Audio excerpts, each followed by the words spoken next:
जय जगन्नाथ नमस्कार।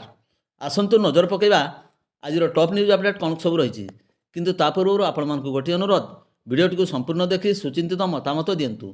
जो मैंने चैनल को प्रथम कर सब्सक्राइब करूँ एवं आसुवा बेल आइकन को प्रेस करूँ जहाँफल प्रत्येक नूतन भिडियोर नोटिफिकेशन आप सर्वप्रथम पाइपर। तेज आसतु नजर पकईवा आज प्रमुख खबर गुड़िक उपर। आज प्रथम खबर उदुलाठारे जिलापाल एवं एसपी जुग्म जन अभियोग शुणाणी शिविर रे शुद्ध पानीय जल पर संघर्ष कर थकी पड़ा ग्रामवासी निरा ढंग से प्रतिवाद। जन शुणाणी शिविर सम्मुख में हाथ में गरा बाल्टी धरी ग्रामर शताधिक महिला धारणार बसते। मिलता खबर प्रकाश जे कप्तिपदा ब्लॉक गड़साई 6 नंबर वार्डर बसवास कर 70 अधिक परिवार पर शुद्ध पानीय जल बुंदाए सपन पलटि जाइए। ग्राम गोटे नलकूअरू बहुत अल्प पानी बाहरी थाए। यह सहित से ही पानी अवर्जना सहित जिया बाहरी देखा मिलता है। ग्रामवासी यह बहुत कष्टकर। अन्यपटे वाटेक तरफर ग्राम को पानीय जल जोगाई दि जाते सुधा ता मनमुखी भाव प्रदान कर तत्सहित उक्त पानी पाइप्रु किछि परिवार मेसीन लगाई अधिक पानी नेउथिबारु ग्रामर अन्य माने पानीय जल बुंदाए पाई पारुनाहांती, जहाकु नहीं ग्रामवासी माने पूर्वर अनेक थर ब्लॉक प्रशासन ठारू आरंभ करी जनप्रतिनिधि को समस्त को अवगत कराइथिले सुधा कहीं ताहा न शुणिबारु शेष में ग्रामवासी माने चरम निष्पत्ति नहीं। ग्रामर महिला माने हाथ में गरा बाल्टी धरी जिलापाल जन शुणाणी शिविर प्रकोष्ठ सम्मुख में सोमवार सकाळे 9 घटिका समय विक्षोभ प्रदर्शन करने सहित धारणार बसते। उपजिलापाल सुशांत कुमार बारिक आंदोलनकारी सहित आलोचना करने सहित कप्तिपदा वीडियो खूब शीघ्र यार समाधान करेंगे बोली प्रतिश्रुति देवा परे आंदोलनकारी माने अहरी जदि यही पानीय जल समस्या समाधान न हुए तेबे आगामी दिन में आंदोलन को तीव्र कराजिबो बोली सरस्वती दलई, नमिता बेहरा, चारुलता दास, सत्यभामा बेहरा प्रमुख चेतावनी देइछन्ति। परवर्ती खबर करंजिया थाना पाटबिल पंचायत बिशीपुर ग्राम में स्त्री को मद और रसी न देवार पुओ अमानुषिक भाव में माँ को हत्या कर जमापड़ी। मिलता खबर अनुसार गत 19 तारिख में बुधुनी हो बयस 70 वर्ष निकटस्थ हाट को जाई फेरिबा बेले किसी मद और रसी सांगे आनी घरे पहुँची मद और रसी को पुओ चालाह एवं अन्य मानक देइथुआ बेले चालार स्त्री को देई नथिले। एतिकिरे चाला ता माँ सह झगड़ा परे मारिबा को उद्यत बेले बुधुनी सेठारु दौड़ी पलाई जाइथिला। ताहा एक चाला एक बाटुली द्वारा तार माँ को मारिबा को बाटुली को गुली तार मुंडरे बाजिबारु से तले पड़ जाइथिला। एही समय चालाह लाठी रे बुधुनी को निस्तुक माड़ मारी देह हाथ फुलाई देइथिला। एतिकिरे तार मन न बुझिबारु घरे थिबा एक शाबल द्वारा मार गोड़े घुसी जाइथिला। क्षताक्त बुधुनी चिकित्सा नकरी घरे एक खटरे शुआई दिया जाइथिला। जंत्रणार छटपट होई बुधुनी सकाळे मृत्युवरण करथिला। खबर पाई पुलिस अभियुक्त घर को जाई सबको व्यवच्छेद पर पठाई अभियुक्त को गिरफ्त करथिले। चालार 7टी स्त्री थिबा बेले 2009 मसीह गोटे स्त्री को हत्या अभियोग में जेल दंड भोगिथिला। 2010 रे जेलू मुकुलिथिला। आजिर घटना चाला नाम थाना मकद्दमा रुजु होइछि। परवर्ती खबर मयूरभंज जिलार प्रचंड ग्रीष्म प्रभाव जो तापमात्रा वृद्धि पाई बेले मोरला ब्लॉक अंतर्गत दांतिया पंचायतर जामुगधा ग्राम में 2 जन अंशुघात आक्रांत हो गुरुतर अवस्था डाक्तखाना भर्ती होता जमापड़ी। मिलता सूचना मुताबक जामुगधा ग्रामर पद्मलोचन महांत स्त्री ललिता महांत बयस 28 वर्ष आंगनवाड़ी कर्मी था बेले सोमवार अपराह 2टा समय दांतिया पंचायत कार्यालय मीटिंग सारी निज स्वामी साइकेल घर को फेरुवा बाटर डाहीकटा ठारे अंशुघात आक्रांत हठात साइकेल तल को खसी पड़ते। फल चेताशून्य अवस्था उद्धार कर निकटस्थ कृष्णचंद्रपुर डाक्तखाना को निया जाइथिला। अनुरूप भाव में सही ग्रामर 62 वर्ष वयस्क वृद्ध शैचांद महांत दांतिया महास्थित ओडिशा ग्राम्य बैंक शाखारू टंका उठाई साइकेल जोगे जंगल रास्तार घर को फेरुथिले। बाटरे प्रबल ग्रीष्म प्रभाव जो नुआसाही निकटरे साइकेल सह रास्तार अचेत अवस्था पड़ जाइथवा देखि स्थानीय लोक मैंने उद्धार करी प्रथमे कृष्णचंद्रपुर एवं परे अवस्था संकटापन्न हेबारु उभय को बारिपदा जिला मुख्य डाक्तखाना को स्थानांतरित करा। अत्यधिक गरम जो अंशुघात हेबारु एभली होइछि बोली अनुमान करा जाउछि। प्रशासन पक्षरु स्कूल कॉलेज छुट्टी घोषणा करा जाइथिला बेले अंगनवाड़ी कर्मी भली सरकारी कर्मचारी को अत्यधिक तापमात्रा थिबा सत्वे सकाळ परिवर्ते दिन द्विप्रहर मीटिंग करने को नहीं अन्य कर्मी माने असंतोष प्रकट कर।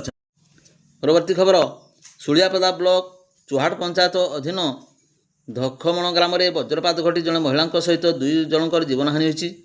सूचना मुताबक ସନ୍ଧ୍ୟା ପ୍ରାୟ 7ଟା ସମୟରେ ଧକମଣ ଗ୍ରାମର ସ୍ୱର୍ଗତ ବିଜୟ ମୁର୍ମୁଙ୍କ ଘରଠାରୁ ପ୍ରାୟ 100 ମିଟର ଦୂରରେ ଥିବା ଏକ ବିଦ୍ୟୁତ୍ ଟ୍ରାନ୍ସଫର୍ମର ଉପରେ ବଜ୍ରପାତ ହୋଇ ଟ୍ରାନ୍ସଫର୍ମରଟି ହୁତୁ ହୁତୁ ହୋଇ ଜଳିଯାଇଥିଲା। ଏହାର ପ୍ରଭାବରେ ଘର ଭିତରେ ଖାଉଥିବା ବେଳେ ସ୍ୱର୍ଗତ ମୁର୍ମୁଙ୍କ ସ୍ତ୍ରୀ ଚୂଡ଼ାମଣି ସଂଜ୍ଞାହୀନ ହୋଇ ପଡ଼ିବା ସହିତ ତାଙ୍କ ଘରକୁ ଲାଗୁଥିବା ପଶ୍ଚିମବଙ୍ଗ ଅଧୀନ ରାମଣା ଗ୍ରାମର ଫୁଲମଣି ବେଶ୍ରା ଆହତ ହୋଇଥିଲେ। ଏହା ସହିତ ଘରେ ଥିବା ଏକ ବିରାଟ ଘୁଷୁରୀର ତତ୍କ୍ଷଣାତ୍ ମୃତ୍ୟୁ ଘଟିଥିଲା। ବଜ୍ରପାତରେ ସ୍ୱର୍ଗତ ମୁର୍ମୁଙ୍କ ଘରର କାନ୍ଥ ଫାଟିଯିବା ସହିତ ବିଭିନ୍ନ ସ୍ଥାନରେ ଗାତ ହୋଇଥିବା ଦେଖିବାକୁ ମିଳିଛି। ପରିବାର ଲୋକମାନେ ଆମ୍ବୁଲାନ୍ସ ଯୋଗେ ଉଭୟଙ୍କୁ ପ୍ରଥମେ କଷ୍ଟା ଓ ପରେ ବାରିପଦାସ୍ଥିତ ପିଆର ମେଡିକାଲକୁ ସ୍ଥାନାନ୍ତରିତ କରିଥିଲେ। କଷ୍ଟା ଡାକ୍ତରଖାନାରେ ଡାକ୍ତର ଚୂଡ଼ାମଣିଙ୍କୁ ମୃତ ଘୋଷଣା କରିଥିବା ବେଳେ ଫୁଲମଣି ଚିକିତ୍ସିତ ହୋଇ ଘରକୁ ସୁସ୍ଥ ହୋଇ ଫେରିଥିବା ସୂଚନା ମିଳିଛି। ସୁଳିଆପଦା ପୋଲିସ ଘଟଣାସ୍ଥଳରେ ପହଞ୍ଚି ଶବ ଜବତ କରି ବ୍ୟବଚ୍ଛେଦ କରି ପରିବାରବର୍ଗଙ୍କୁ ହସ୍ତାନ୍ତରିତ କରିଛି। ଗାଁରେ ମୃତଦେହ ପହଞ୍ଚିବା ପରେ ଶୋକାକୁଳ ପରିବେଶ ସୃଷ୍ଟି ହୋଇଥିଲା। ପରବର୍ତ୍ତୀ ଖବର, ଠାକୁରମୁଣ୍ଡା ଥାନା ପଡ଼ିଆବେଡ଼ା ଗ୍ରାମ ପଞ୍ଚାୟତ ଅନ୍ତର୍ଗତ ଅରିୟମ ଗ୍ରାମରେ ରବିବାର ଜଣେ ନାବାଳିକାର ଝୁଲନ୍ତା ଅବସ୍ଥାରେ ମୃତଦେହ ଉଦ୍ଧାର କରିଥିବା ଜଣାପଡ଼ିଛି। ଗଛରେ ଝୁଲନ୍ତା ଅବସ୍ଥାରେ ମୃତଦେହକୁ ଗ୍ରାମର କିଛି ଲୋକ ଦେଖିବା ପରେ ଠାକୁରମୁଣ୍ଡା ଥାନା ପୋଲିସକୁ ଖବର ଦେଇଥିଲେ। ସୂଚନା ପାଇ ଠାକୁରମୁଣ୍ଡା ଥାନା ପୋଲିସ ଠାକୁରମୁଣ୍ଡା ଅଗ୍ନିଶମ ବିଭାଗ କର୍ମଚାରୀଙ୍କ ସହାୟତାରେ ଝୁଲନ୍ତା ମୃତଦେହ ଉଦ୍ଧାର କରିଥିଲେ। ପୁଲିସ ଏ ସଂକ୍ରାନ୍ତରେ ଠାକୁରମୁଣ୍ଡା ଥାନାରେ ଏକ ଅପମୃତ୍ୟୁ ମାମଲା ରୁଜୁ କରି ଶବକୁ ବ୍ୟବଚ୍ଛେଦ କରି ପରିବାରକୁ ହସ୍ତାନ୍ତରିତ କରିଛନ୍ତି। ସୂଚନା ଅନୁଯାୟୀ ବାଳିକା ଜଣକ ଗତ 23 ତାରିଖରୁ ଘରୁ ନିଖୋଜ ହୋଇଥିଲେ। ପରିବାର ଲୋକମାନେ ଖୋଜାଖୋଜି ପରେ ମଧ୍ୟ ତାଙ୍କୁ ପାଇନଥିଲେ। ରବିବାର ସକାଳେ ଅରିୟମ ଗ୍ରାମ ଗାଢ଼ା ସାହି ଜଙ୍ଗଲ ଭିତରେ ଏକ ଗଛରେ ତାଙ୍କର ଝୁଲନ୍ତା ମୃତଦେହ ମିଳିଥିଲା। ନାବାଳିକା ଜଣଙ୍କର ପ୍ରେମ ବ୍ୟାପାରକୁ ନେଇ ବିବାହ ପରିବାର ଲୋକମାନେ ବିରୋଧ କରି ଆସିଥିବାରୁ ନାବାଳିକା ଜଣ ଆତ୍ମହତ୍ୟା କରିଥିବା କୁହାଯାଉଛି। ପରବର୍ତ୍ତୀ ଖବର, ବେଆଇନ ପଥର ଖାଦାନରୁ ପଥର ଚୋରାଚାଲାଣ ହେଉଥିବା ସମୟରେ ପଥର ହାଇୱାକୁ ଜବତ କରିଛି ବନ ବିଭାଗ। ରବିବାର ବିଳମ୍ବିତ ରାତିରେ କପ୍ତିପଦା ତହସିଲ ଅଧୀନ କାଲାଡାହି ଅଞ୍ଚଳରୁ ବେଆଇନ ପଥର ଉତ୍ତୋଳନ କରି ତାହାକୁ ଚୋରାଚାଲାଣ କରାଯାଉଥିଲା। ଖବର ପାଇ ବିଳମ୍ବିତ ରାତିରେ ଉଦଳା ବନ ବିଭାଗର କପ୍ତିପଦା ବ୍ଲକର ବାଲୁବସାଠାରେ ଚଢ଼ଉ କରିଥିଲା। ଏହି ସମୟରେ OD 01 BD 3258 ନମ୍ବର ବିଶିଷ୍ଟ ଏକ ହାଇୱାରେ ପଥର ଚାଲାଣ ହେଉଥିଲା। ବନ ବିଭାଗ ଉକ୍ତ ଗାଡ଼ିକୁ ଅଟକାଇଥିବା ବେଳେ ଚାଳକ ଗାଡ଼ି ଛାଡ଼ି ଫେରାର ହୋଇଯାଇଥିଲେ। ହାଇୱାକୁ ବନ ବିଭାଗ ଜବତ କରି ବିଭାଗୀୟ କାର୍ଯ୍ୟାଳୟକୁ ଆଣିଥିବା ବେଳେ ଏଥିରେ 50,000ରୁ ଅଧିକ ଟଙ୍କାର ପଥର ରହିଥିବା ପ୍ରକାଶ। ପରବର୍ତ୍ତୀ ଖବର, ବାରିପଦା ଚିତ୍ରଡ଼ା ରାଜ୍ୟ ରାଜପଥର ହେସେଲଡି ଛକ ନିକଟରେ ସୋମବାର ଅପରାହ୍ନରେ ଏକ ଦ୍ରୁତଗାମୀ ବାଇକ୍ ସାଇକେଲ ଆରୋହୀଙ୍କୁ ଧକ୍କା ଦେବା ଫଳରେ ଘଟଣାସ୍ଥଳରୁ 3 ଗୁରୁତରଙ୍କୁ ସ୍ଥାନୀୟ ଲୋକମାନେ ଉଦ୍ଧାର କରି ଆମ୍ବୁଲାନ୍ସ ଯୋଗେ ବାରିପଦା ଜିଲ୍ଲା ମୁଖ୍ୟ ଡାକ୍ତରଖାନାକୁ ସ୍ଥାନାନ୍ତରିତ କରିଥିବା ଜଣାଯାଇଛି। ସୂଚନାଯୋଗ୍ୟ, ସୋମବାର ଅପରାହ୍ନରେ OD 11 AE 1564 ନମ୍ବର ବିଶିଷ୍ଟ ଏକ ପଲସର ବାଇକ୍ରେ ବାରିପଦା ରଘୁନାଥପୁର ଅଞ୍ଚଳ 2 ଜଣ ଯୁବକ ଘରକୁ ଫେରୁଥିବା ବାଟରେ ବାରିପଦା ସଦର ଥାନା ଅଧୀନ ନିଚୁଆପଦା ଉପକଣ୍ଠ ହେସେଲଡିଠାରେ ରାସ୍ତାରେ ଯାଉଥିବା ଜୈନିକ ସାଇକେଲ ଆରୋହୀଙ୍କୁ ଧକ୍କା ଦେଇଥିଲେ। ଫଳରେ 3 ଜଣ ରାସ୍ତା କଡ଼କୁ ଛିଟକି ପଡ଼ିଥିଲେ। ସେମାନଙ୍କୁ ସ୍ଥାନୀୟ ଲୋକେ ଗୁରୁତର ଅବସ୍ଥାରେ ଉଦ୍ଧାର କରି ବାରିପଦା ଜିଲ୍ଲା ମୁଖ୍ୟ ଡାକ୍ତରଖାନାକୁ ସ୍ଥାନାନ୍ତରିତ କରିଥିବା ବେଳେ ଆହତଙ୍କର ପରିଚୟ ମିଳିପାରି ନାହିଁ। ଖବର ପାଇ ଘଟଣାସ୍ଥଳରେ ପୁଲିସ ପହଞ୍ଚି ତଦନ୍ତ ଜାରି ରଖିଥିବାର ସୂଚନା ମିଳିଛି। ପରବର୍ତ୍ତୀ ଖବର, ବେତନଟି ବ୍ଲକ ଅଧୀନ ପୁରୁଣିଆ ଗ୍ରାମର ଜୈନିକ ବାଳକ ରବିବାର ଅପରାହ୍ନରେ କ୍ରିକେଟ ଖେଳିବାକୁ ଯାଇ ନିଖୋଜ ହୋଇଯାଇଥିବା ଜଣାଯାଇଛି। ସେହି ଗ୍ରାମର ଜନ୍ମେଜୟ ଦାସଙ୍କର 16 ବର୍ଷୀୟ ପୁଅ ଆଲୋକ ରବିବାର ଦିନ ପ୍ରାୟ 3ଟା 30 ସମୟରେ ଖେଳିବାକୁ ଯାଇଛି କହି ନିଜ ସାଇକେଲ ନେଇ ବାହାରି ଯାଇଥିଲେ। ହେଲେ ରାତି ପର୍ଯ୍ୟନ୍ତ ଆଉ ନ ଫେରିବାରୁ ସମସ୍ତେ ସମ୍ପର୍କୀୟମାନଙ୍କୁ ଫୋନ କରି ଜଣାଇଥିଲେ।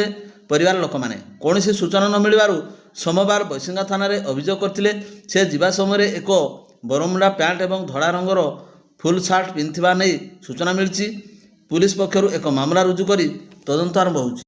ପରବର୍ତ୍ତୀ ଖବର, ଉଦଳା ଥାନା ଇଲାକାରେ ସକାଳୁ ଏକ ବିଲ ନିକଟରୁ ଏକ ଗଳିତ ମୃତଦେହ ମିଳିବା ନେଇ ଚାଞ୍ଚଲ୍ୟ ଖେଳିଯାଇଛି। ବଡ଼ ସିଙ୍ଗାରିଆ ପଞ୍ଚାୟତ ଶିଆଳିଆ ବିଦ୍ୟାଳୟ ନିକଟରେ ଥିବା ବିଲ ମଝିରେ ଏକ ଗଳିତ ମୃତଦେହ ପଡ଼ିଥିବା ଗତ ରାତିରେ ଗାଈ ଖୋଜିବାକୁ ଯାଇଥିବା ଗ୍ରାମବାସୀମାନେ ଦେଖିବାକୁ ପାଇଥିଲେ। ଏନେଇ ସରପଞ୍ଚଙ୍କୁ ଜଣାଇବା ପରେ ସକାଳୁ ପୁଲିସକୁ ସୂଚନା ଦେଇଥିଲେ ସରପଞ୍ଚ।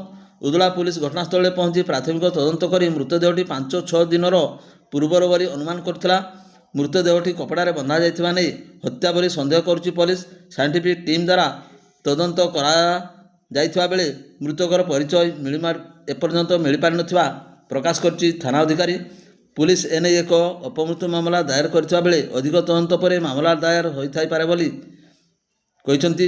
ତେବେ କିଏ କେଉଁ ପରିସ୍ଥିତିରେ ଏଭଳି ବିଲ ମଝିରେ ହତ୍ୟା କରିଛି ନା ମାନସିକ ବିକାରଗ୍ରସ୍ତ କେହି ମରିପଡ଼ିଛି ତାର ତଦନ୍ତ ଆରମ୍ଭ କରୁଛି ପୋଲିସ। ନିକଟରେ ମାଟି କାର୍ଯ୍ୟ ହେଉଥିବା ନେଇ କେତେକ ବ୍ୟକ୍ତି ମଧ୍ୟ ପଚରା ଉଚରା ଚଳାଇଛନ୍ତି।